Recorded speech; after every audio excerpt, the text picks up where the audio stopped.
Bonjour à toutes et à tous. Merci Maurice. Oui, peut-être pour préciser, effectivement, on va peut-être faire la jonction entre deux sujets qui ont été évoqués par Wateco et là qui viennent d'être évoqués aussi sur l'efficience énergétique. Donc effectivement, je fais partie du groupe Berger-Levrault. Au sein de Berger-Levrault, il y a plusieurs sociétés. C'est un groupe d'un peu plus de 2000 personnes dans l'édition de logiciels, enfin historiquement dans l'édition papier. Il y a des chances que votre carnet de santé ou vos cartes électorales ou ce genre de documents aient été édités par Berger-Levrault. Et donc au sein de Berger-Levrault, il y a une société qui s'appelle Carl, donc Carl Berger-Levrault, qui est spécialisée en ce qu'on appelle gestion d'équipement. Donc en France on dit GMAO, mais plus globalement on parle de gestion d'équipement. Et donc au sein de cette société, on a développé, on a cherché à travailler plutôt sur comment on peut valoriser l'intégralité des données. Donc bien sûr les objets connectés, les données qui viennent du terrain, mais aussi avec les données métiers pour aller sur vraiment l'optimisation de la performance. Et donc on va plutôt parler d'optimisation de la performance des équipements en exploitation. Donc ça va traiter de volets quand on va parler d'exploitation. Il y a le coût de possession de l'équipement, donc ça va être effectivement son énergie par exemple, mais c'est aussi le coût de sa maintenance. Et donc c'est des volets que je vais aborder, alors parfois assez rapidement, je vais gagner du temps puisqu'il y a quand même pas mal de choses intéressantes qui ont été dites ce matin à ce sujet. La zapette marche, c'est formidable. Donc je vais vous parler d'une plateforme qui est vraiment, si je devais le dire, sur le secteur industriel. Alors en fait, on va plutôt parler secteur industriel et tertiaire, donc gestion des bâtiments. C'est comment on peut valoriser les données qu'on collecte dans un objectif de performance. Voilà. Et jusqu'à présent, ça c'est à la limite un sujet qu'on pouvait traiter il y a déjà de nombreuses années, sauf qu'avec l'avènement des objets connectés, on va récupérer une information sur, je vais faire rapidement, mais les caractéristiques endogènes de l'équipement, son état de santé propre, comme on a pu le voir avec Bob ce matin, mais aussi des données de contexte extérieur, qui peuvent venir de données environnementales, mais aussi des données de gestion. Alors pourquoi ? Parce que l'objectif de l'optimisation, c'est de faire une action. Et si vous n'êtes pas capable de faire l'action, vous pouvez avoir toutes les recommandations de la Terre. Si votre organisation, vos équipes, etc. ne sont pas prêtes, vous ne ferez pas l'action. C'est un peu ce que vous avez dit en substance vis-à-vis de la, j'ai envie de dire, du message gouvernemental sur le sujet. Alors quand même, concrètement, on va s'intéresser à quoi sur la performance des équipements. En fait, il y a un panel quand même qui se contraint.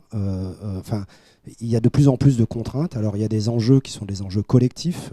Il y a des problématiques de transition écologique qui impactent fortement l'industrie et le monde du tertiaire. Donc, effectivement, il y a la nécessité de baisser de 40%, mais il y a des décrets pour ça. Il y a le décret tertiaire et BAX qui impose de baisser la consommation. Mais il y a la même chose pour les industriels, pour les fabricants d'équipements. Et donc, il y a tout un tas d'enjeux qui se traduisent par des réglementations. Et puis, si on parle de l'industrie, voir des grands propriétaires immobiliers qui rendent des services à leurs occupants à travers les bâtiments, il y a des questions de changer de levier pour la compétitivité. Jusqu'à présent, les industriels parlaient plutôt de productivité. Globalement, chez les industriels qui ont atteint l'industrie 3.0 à son maximum, ils atteignent leur palier de productivité. Donc la différence, ça va se faire sur comment je fais les produits de masse qui sont personnalisés. Donc comment je deviens plus compétitif. Et c'est ce qu'on retrouve un peu dans l'industrie 4.0. Donc là, si on fait la fresque rapidement, les enjeux, ça va être d'être durable, efficient énergétiquement et d'avoir une capacité à produire de façon personnalisée. Et quand on a dit ça, évidemment, quand on n'a pas l'intégralité des données ou des connaissances nécessaires en temps réel, ça devient un peu plus compliqué. Dernier sujet qui finalement nous concerne tous ici, pour ceux qui sont des offres de solutions, c'est l'utilisateur final, donc l'industriel ou propriétaire de patrimoine, la collectivité. Comment elle fait quand elle a un millefeuille d'applicatifs ? Comment elle fait pour centraliser le pilotage et gérer ce millefeuille applicatif. Alors évidemment, dans le monde de l'IoT, la question de l'interopérabilité est forte. Alors je vais faire un petit détour d'abord par la maintenance, parce que dans la partie exploitation, c'est un enjeu qui n'est pas négligeable. Et c'est juste pour rappeler un petit peu c'est quoi les problématiques au sein de la maintenance. Donc la maintenance est organisée depuis de nombreuses années. Hein. Il y a tout un tas de stratégies de maintenance qui existent. Elles se représentent assez bien sur cette courbe. Vous faites que de la maintenance corrective, donc vous ne faites rien. Et vous attendez que ça tombe en panne. Donc ça vous coûte pas cher pendant longtemps. Et à un moment, ça va vous coûter cher. Alors, tout est une question de criticité de votre équipement, etc. La prise de risque, donc peut-être maintenir des ampoules, c'est pas très critique. Et puis, ça dépend du moment, donc du contexte. Peut-être maintenir cet écran, c'est pas très critique, sauf tout de suite, et il a plutôt intérêt à fonctionner. Donc il y a toujours une question d'enjeu, et puis il y a évidemment des stratégies de maintenance qui ont été développées. Je fais très simple, hein, mais le préventif, ce qu'on fait tous les jours avec son véhicule, on l'entretient, et on l'entretient de façon préventive. Donc on change des pièces sans se demander si elles sont vraiment usées, et on le fait sur des bases qui sont plutôt périodiques, ou une unité de fonctionnement qui ne traduit pas la façon dont vous l'utilisez. Donc, ce que je veux juste dire par là, c'est qu'on fait soit pas de maintenance, soit de la maintenance sans données d'usage. Et donc l'enjeu, quand on va parler de collecter plus de données grâce à l'IoT, c'est de dire, ah bah oui, mais je vais peut-être faire de la maintenance ou de l'amélioration de l'exploitation en tenant compte de l'usage. Et c'est un peu le chemin que prend la maintenance prévisionnelle. Alors j'y reviens, dans l'industrie 4.0, c'est effectivement un enjeu là maintenant, parce que les coûts d'exploitation sont quand même vachement liés à la maintenance. Et donc, ce qui est visé, en fait, c'est bien sûr d'améliorer le coût. C'est aussi de tenir compte de la flexibilité. J'ai dit, pour être plus compétitif, ben, il faut produire au bon moment et il faut produire de façon personnalisée. Donc, on demande une très grande flexibilité. C'est aussi vrai dans les bâtiments, hein. Il y a aussi ces questions-là qui se posent. Donc, typiquement, sur l'exemple que vous donniez, si on condamne des pièces, on ne les chauffe pas. Quand on rallume le chauffage, il faut qu'il marche. Voilà. Mais ça devient beaucoup plus flexible. Donc on ne va pas le changer, on ne va pas venir faire des campagnes tous les 6 mois. Ça va dépendre du taux d'occupation. Voilà, donc il y a ces notions-là qui vont rentrer en ligne de compte. Et la maintenance 4.0, son objectif, c'est de traiter cela en collectant plus de données sur les usages et le fonctionnement des équipements. Donc il y a un lien avec la question de la numérisation des équipements. Enfin, il y a une autre notion, c'est finalement ceux qui connaissent très bien les installations et les équipements, c'est quand même ceux qui les entretiennent, c'est plutôt eux souvent les experts. Et donc il y a une idée aussi, alors qui est plus, si on prenait les sigles, dans la maintenance 5.0, mais qui est de quand même beaucoup décloisonner, donc de jouer sur l'interopérabilité des systèmes pour aussi désiloter les organisations et faire en sorte que finalement la maintenance soit un moyen de production et pas un centre de coût. Il y a une logique générale qui va dans ce sens-là. Et donc, effectivement, une des plus grandes opportunités que ça va apporter, c'est vraiment d'aider à la décision. Pour la production, typiquement, les informations que remonterait une maintenance 4.0 vont aider à la décision. Pour autant, pour le faire, il faut effectivement numériser un peu plus, donc s'approcher un peu plus du jumeau numérique, et être en capacité d'agir, donc avoir des organisations qui peuvent être flexibles et agir au quotidien en fonction des décisions qui sont co-construites entre un système numérique et des équipes sur le terrain. Donc celui-là, je vous l'ai montré, et finalement, tout le sujet, on va assez vite venir sur la question de comment on analyse les données. Alors je crois que je ne peux pas projeter avec ça, mais tout le sujet se situe là. Hein. Si je reprends mes courbes, entre les coûts et le nombre de pannes, le sujet, c'est que l'optimum, il est par là. Alors, on peut prendre des cas... ça, c'est une vision systémique. On peut prendre des cas très précis. Si on a des organes critiques, par exemple, on l'a vu avec Bob, si on dit, bah, tiens, j'ai une pompe, elle est super critique, je vais surveiller la pompe. Mais ça ne me donne pas la vision, globalement, de tout le traitement de l'eau, par exemple. Voilà. Et donc là, on est plutôt sur la vision systémique globale et pas isolée sur un organe. Et donc, effectivement, cet optimum, il dépend de plein de paramètres. Et bien sûr, il dépend de l'état de l'équipement, mais il dépend d'abord de comment vous voulez l'utiliser et du contexte extérieur. Et c'est un peu la philosophie qu'on va chercher à atteindre. Et en fait, une fois qu'on a atteint ce palier-là, c'est-à-dire que vous avez une capacité à prévoir, c'est ce qu'on appelle la prescription après. Donc ça, c'est un peu, j'ai envie de dire, ce qu'on serait capable de faire aujourd'hui avec de la donnée et globalement de l'analyse statistique ou de l'IA. Puis après, il y a un vrai enjeu derrière de dire, je vais commencer à faire de la maintenance prescriptive. Alors, si je suis concret, qu'est-ce que ça voudrait dire, la maintenance prescriptive? Ça voudrait dire, dans cette pièce, j'ai un système qui me dit, ma centrale de traitement d'air n'a pas un fonctionnement efficient. Donc, je vais la faire tourner un peu moins fort parce que je peux. Par contre, mon système de climatisation ou de chauffage, lui, a un fonctionnement efficient. Donc, je vais plutôt jouer sur lui et je vais rééquilibrer le confort global comme ça. Voilà, donc ça c'est un exemple. Hein. Bon, si maintenant je prends plutôt une chaîne de convoyeurs, j'ai 2 convoyeurs qui suivent, il y en a un, il est un peu plus usé que l'autre. Je veux au global une vitesse de 1 mètre par seconde, il y en a un, je lui fais 80 cm par seconde, l'autre 1 mètre 20. Je tiens la route jusqu'à ce que je suis capable d'agir. jusqu'à que je sois capable d'agir. Donc j'ai une forme de prescription. Si vous voulez une logique de prescription, je vous donne un autre parallèle qui est assez simple en image. C'est vous pouvez décider du trafic avec Bison Futé ou avec Waze. Ils n'ont pas du tout la même approche. Il y en a une est une approche modélisée, statistique, qui vous donne un débit théorique, etc. Et l'autre ne regarde pas du tout ça. Vous voulez aller d'un point A à un point B et ça vous le fait dynamiquement. Et donc, un système est plutôt dans la prescription et l'autre est plutôt dans la prévision. C'est un peu l'image qu'on pourra en avoir. Voilà, alors évidemment, la maintenance prescriptive, c'est celle qui, en termes de ROI, je ne vais pas trop m'attarder dessus, mais est la plus intéressante, mais c'est aussi celle qui est plutôt dans le futur. Alors nous, ce qu'on va chercher à faire, c'est de dire, est-ce qu'on peut donner un système clé en main ? Donc comme je vous le disais, on est dans un grand groupe, mais on est plutôt une petite équipe dédiée à ça, hein, plutôt une BU qui est dédiée à ce sujet-là. Et évidemment, le sujet, c'est de prendre le problème sur les deux grandes dimensions. La première, évidemment, c'est d'être capable de collecter les données propres, l'état de santé. Donc on va vraiment beaucoup aller travailler sur la connectivité et donc des objets connectés de tout type. Et le deuxième sujet, c'est effectivement de faire l'analyse métier et d'utiliser d'autres informations. Donc je fais une petite distinction entre données et informations. Majoritairement, les systèmes de mesure vous fournissent des données, pas des informations. Alors je dis bien majoritairement, des objets connectés comme Bob vous fournissent une information et pas une donnée. Et donc c'est ce qui crée la valeur justement. Donc typiquement si j'ai une sonde qui me dit fait 25 degrés dans cette pièce, c'est très bien, mais c'est une donnée. Et encore, c'est un peu plus qu'une donnée parce que je sais que c'est une température. La vraie donnée c'est 25.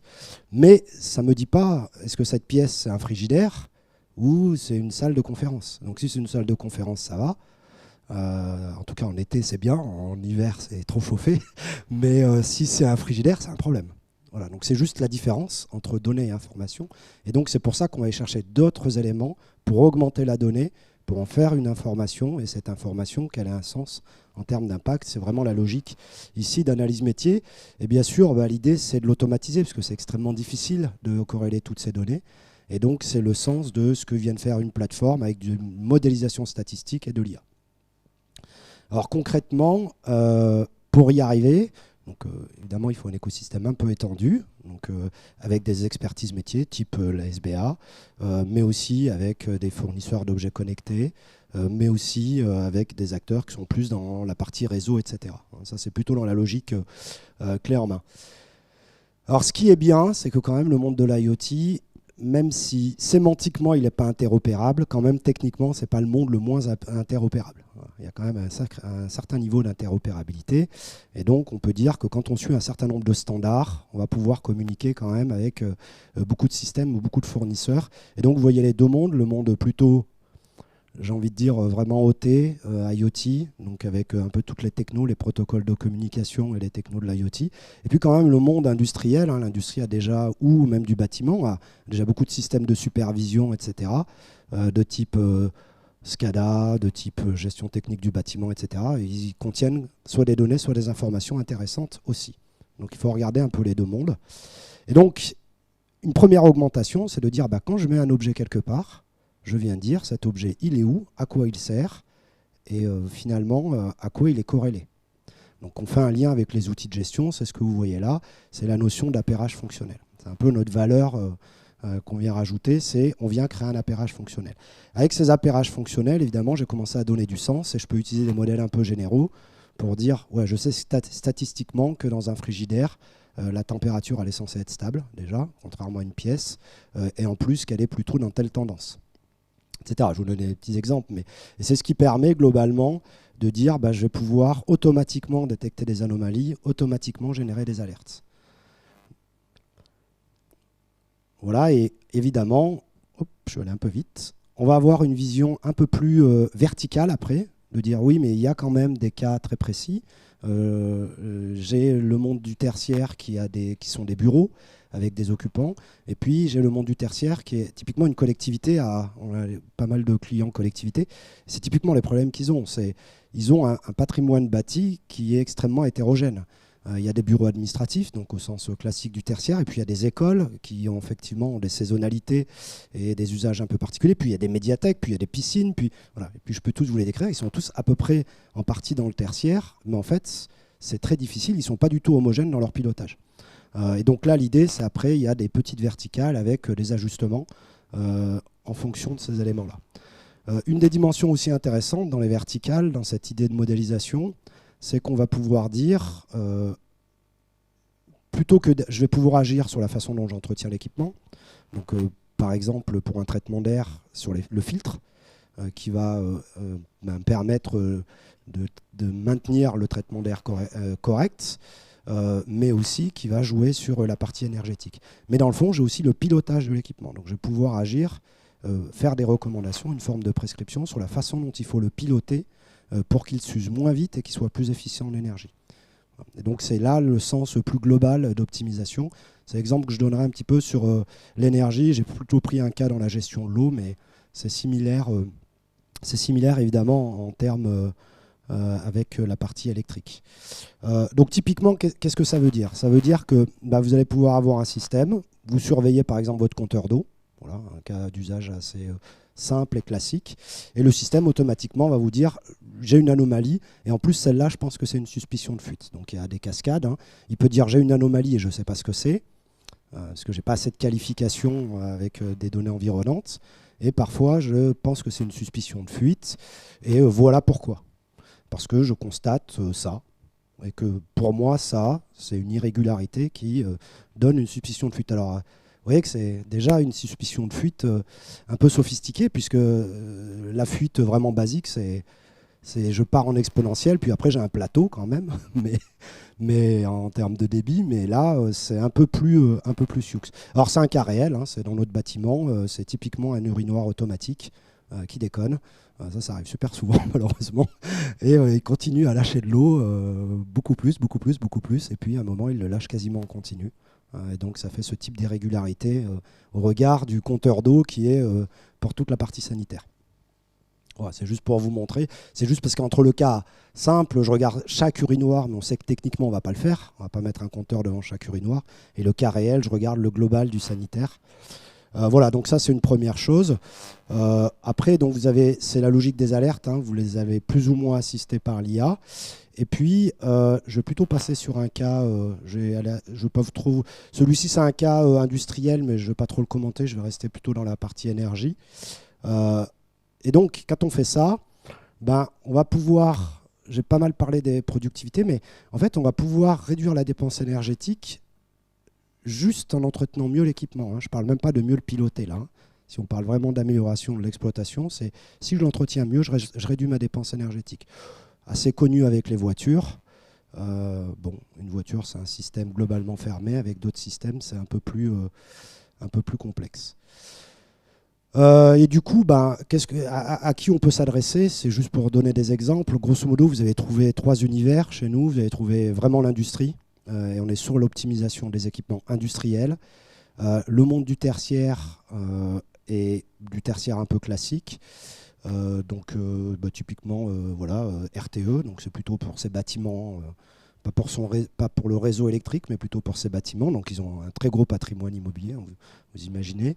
Et puis le monde un peu hybride, et c'est plutôt ce monde-là que je vais prendre, qui est le monde des collectivités. Donc les collectivités ont, comme je l'ai dit, un peu tout sur le territoire à gérer, hein, un moyen de production, souvent avec le traitement de l'eau, le traitement des déchets, mais aussi des bâtiments très hétérogènes. Et certains éléments publics de type les grands hôpitaux, les CHU, qui sont un peu dans le même style. C'est-à-dire, c'est à la fois des bâtiments qui accueillent du public d'une certaine manière, qui doivent produire des énergies. Donc ils ont une forme d'usine à l'intérieur, hein, surtout les CHU, et en plus qui ont des réglementations techniques très particulières. Voilà. Donc très différent pour les CHU des cliniques, hein. On parle vraiment des CHU. Tout ce qui est santé en un peu plus petit est différent. Alors le cas d'usage que je vais vous partager, c'est typiquement les hospices civils de Lyon. Donc beaucoup de bâtiments sur un territoire étendu. Je crois que c'est l'un des premiers, c'est ceux qui ont l'un des plus gros fonciers sur la métropole de Lyon. Alors pour des raisons historiques, hein, ils sont présents quand même depuis longtemps. Ça s'est pas toujours appelé les hospices civils de Lyon, et donc ils ont beaucoup de bâtiments et une très grande surface à traiter. Et globalement, ils ont déjà plein de systèmes. Ils ont des supervisions, enfin ils ont déjà plein de choses, hein, des supervisions, ils ont déployé des objets connectés, ils coopèrent avec le territoire, des fois pour récupérer des données environnementales déployées par la métropole, et ainsi de suite, et ainsi de suite. Mais le problème qu'ils ont, c'est que ils ont certes plein de données, mais ils sont incapables de superviser toutes les données. C'est extrêmement complexe pour eux. Et donc l'idée, c'était bien de dire, très bien, centralisons ces données et voyons si on peut améliorer. Alors eux, leur enjeu, c'était vraiment la sobriété. À la fois vos consommations d'énergie, essentiellement sur le traitement d'air. Donc effectivement, plutôt traitement d'air, chauffage, climatisation, mais dans leur cas, c'est plus... Ils ont encore beaucoup de radiateurs, mais ils sont déjà focalisés sur la partie centralisée traitement d'air. Et ils ont des grandes questions autour de l'eau. Ils consomment beaucoup de fluides. Enfin, je dis l'eau, mais en gros, les fluides et les énergies. Et ça peut être... ils sont convaincus qu'ils ont beaucoup de fluides partout, mais ils ne savent pas vraiment les caractériser. Voilà, ils ont juste le sentiment que... Voilà, donc ça, c'était un peu l'enjeu. Et bien évidemment, la première chose, c'était... ok, il faut objectiver cet élément-là. Donc ce qui a été fait, c'est une collecte de données complètement hétérogène, typique IoT, hein, c'est-à-dire qu'il y a des données qui viennent déjà de leur système de supervision, donc toute la partie automatisme. Ils ont plein de compteurs de plein de générations différentes reliés à des automates, et puis ils ont déployé des objets connectés d'à peu près tous les fournisseurs. Voilà, donc on a pris une collecte de données hétérogène avec des données qui viennent d'un peu tous les sites sur le comptage. Évidemment, on recolle en collecte générale aux fournisseurs, donc aux données qui sont données par le fournisseur de l'eau. Et puis, évidemment, ils ont un usage de l'eau en fonction des sites qui est complètement variable. Donc typiquement, les sites qui accueillent du public et qui sont plutôt des sites de...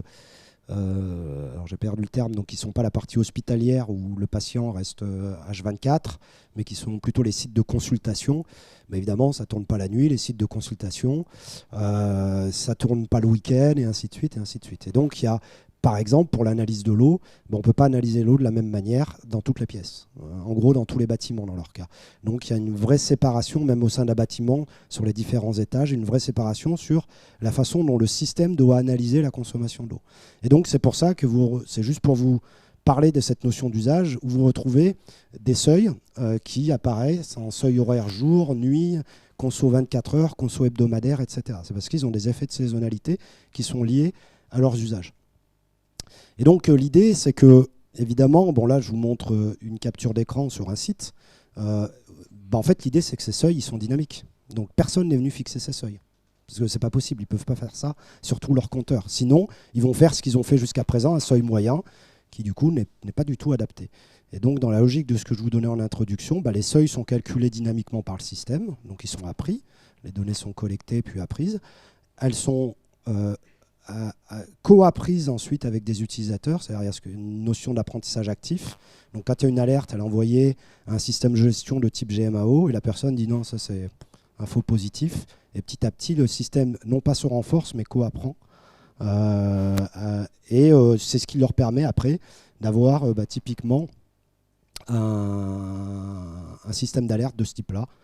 Donc ça, c'est plutôt la vision supervision, mais de dire, ok, là, il y a une suspicion de fuite, il faut intervenir, et ils peuvent s'y rendre. Et évidemment, vous voyez que les seuils n'ont rien à voir. On considère un 23 mètres cubes OK, alors sur un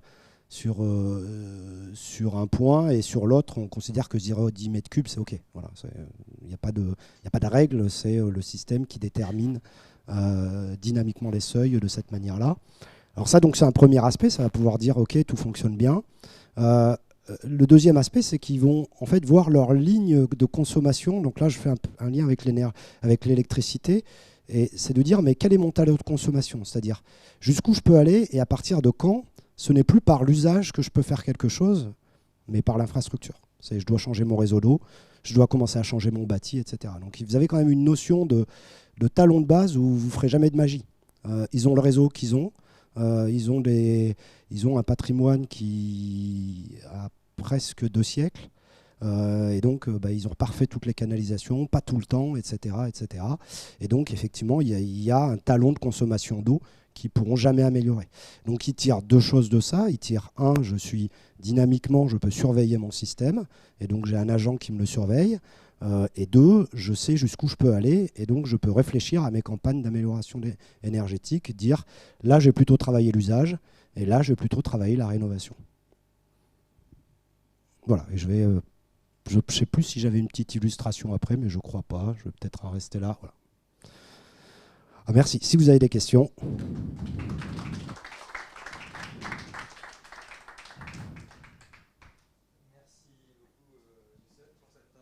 Très intéressante.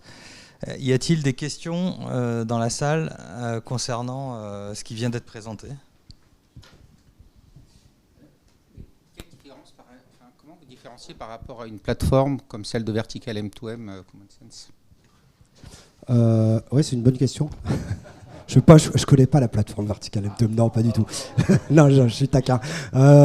Non, si, il y a quand même une différence. Vertical M2M s'intéresse au cas d'usage de l'IoT. Nous, on s'intéresse à l'optimisation des équipements et l'IoT est un moyen. Donc, en fait, nous sommes une verticale, mais beaucoup plus petite, quoi. Et, et donc, on a plein de cas qu'on sait traiter sans l'IoT, typiquement. Hein. Voilà.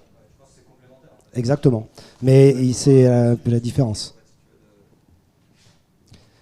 Nous, notre sujet est vraiment l'optimisation et on sait qu'il y a une dimension, ce que je disais en introduction, d'optimisation qu'on ne peut pas traiter qu'avec de la connaissance qui viennent d'outils de gestion, de documentation, enfin du format classique qu'on peut avoir, papier, sémantique. Il y a le fait de capter l'environnement en temps réel. Donc l'IoT est un moyen pour nous. Mais effectivement, ce n'est pas du tout notre finalité. Y a-t-il d'autres questions ou d'autres interrogations ? Non, c'était clair. Bon, merci beaucoup Youssef pour cette présentation. Merci à toi pour l'invitation. Merci.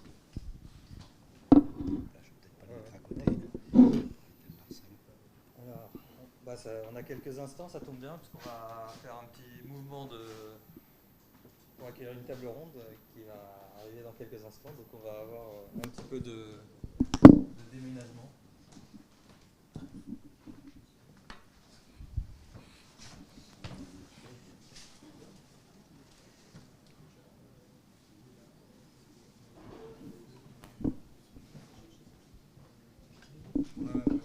Mais où ça? Où ça?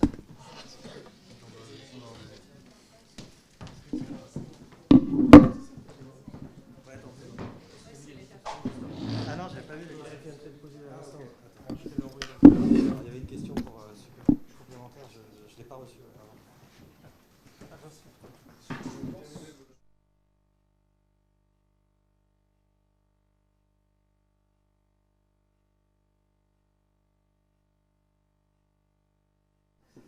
La question, c'était quoi le temps d'apprentissage pour définir les seuils? Les seuils d'acceptation, je te donne le micro pendant. Voilà, ça te permet en même temps de meubler pendant que. Donc la question, je vais la redire à haute voix, puisque peut-être c'était le temps d'apprentissage pour définir.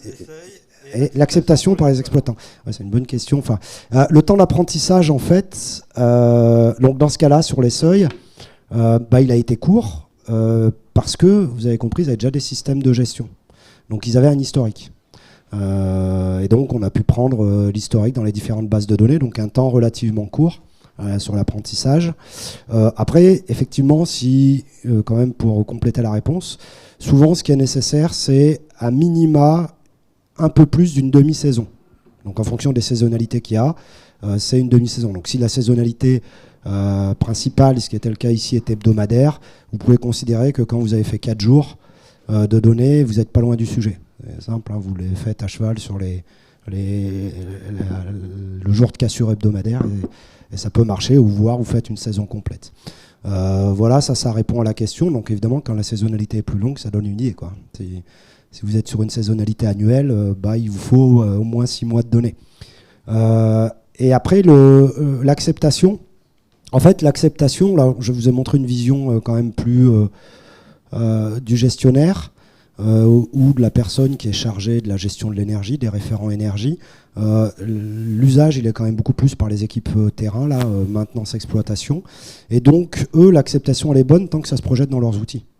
Donc dit autrement, quand il y a une fuite, si c'est une intervention de maintenance avec un commentaire qualifié et le bout de graphe qui va bien, qui dit la fuite, on pense que c'est ça, il n'y a pas de problème d'acceptation. Mais ça nécessite quand même qu'il y ait une intégration assez forte dans les outils et les process. Du coup, là où c'est pas plus compliqué, je pourrais prendre un cas plutôt industriel, où en fait on a plutôt cherché à éliminer le surpréventif, donc par exemple toutes les tournées de vérification. Et là, l'acceptation est plus complexe parce que en fait, on change la façon d'opérer la maintenance. Donc, elle est plus complexe parce que l'impact est un peu plus compliqué. Voilà, parce qu'il faut réorganiser les équipes, etc. Donc, c'est très variable. Vraiment, quand c'est projeté complètement dans les outils et dans les process, ça va assez bien. À partir du moment, c'est ce que je disais en intro, où on commence, c'est trop cloisonner les process, et du coup, on va obliger à les décloisonner. Mais évidemment, l'acceptation nécessite plus de gestion du changement. C'est naturel.